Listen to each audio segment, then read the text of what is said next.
Hello. So this is day 5 of the lockdown, and it is the kind of first or second day of the daylight saving hours. And I'm on because I want you to kind of just be aware of that following the daylight savings hours adjustment. It's a real time of adjustment for your body, so it's particularly your rhythms, so your circadian rhythms of your sleep cycle, your feeding, your sense of well-being, that can be really affected. So in those 3 areas, just be a little bit like practice maybe a bit of self-care, and maybe not be hard or judgmental on yourself. There are millions of people across the globe, especially in the northern latitudes, that are really adversely affected by this, and the change of season, the darkening of the evening, like all these things. So what can you do to circumvent these things, or to help adjust, or to feel a little bit better? Is that there's 3 things mainly I'm just going to mention. Is that watch your food, try to eat kind of nourishing food that will do you good. That's all I'll say about that for now. Then the second one is be aware that your sleep cycle is really affected. So maybe take things like really mind that sleep cycle, such as, not having that extra cup of coffee, or getting off your phone that bit earlier in the day, or the evening, so that you can sleep. Watch that sleep. And sense of well-being, I suppose, is just as much as possible, I'd be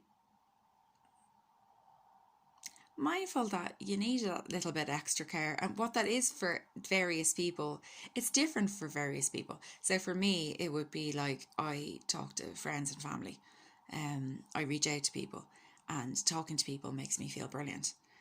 For somebody else, it could be they want to spend the evening playing Lego, and maybe they feel brilliant with that, and good for it, go for it, paint, whatever it is.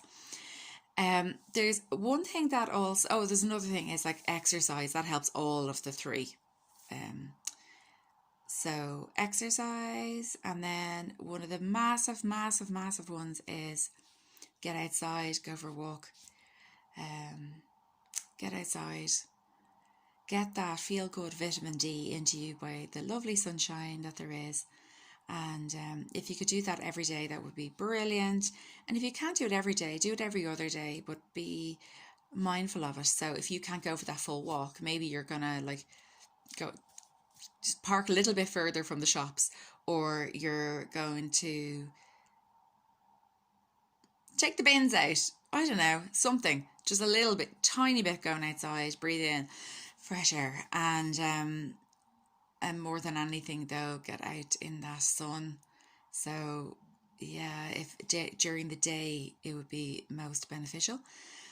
And considering, okay, so for somebody like me, and I can't go walking outside, here's a little task or a mission for any of you. If you're outside and you see, like, greenery, bushes, flowers, berries, anything like that, I'd really appreciate a photo down here. So under day 5, that would be really nice. Or any day, really, because I don't go outside. So I love like green. I love sitting near green. That's really nice. Another thing, if you can't go outside, is that you might, which I do, is you sit and sneeze. You sit and sneeze. No, you don't. You sit in a pool of light, if possible, and get that good sunlight into you. And that gets your feel good vitamin D into you. And that's a good one. Also, I take vitamin D tablets, and that might be helpful. Lots of people in Ireland are deficient in it. So that's a couple of suggestions, and a mission. And I hope you feel good during this adjustment period. It's an adjustment period, and darker nights, it makes a lot of people down. So just mind yourself, self-care, okay? See you later. Bye. Keep her lit.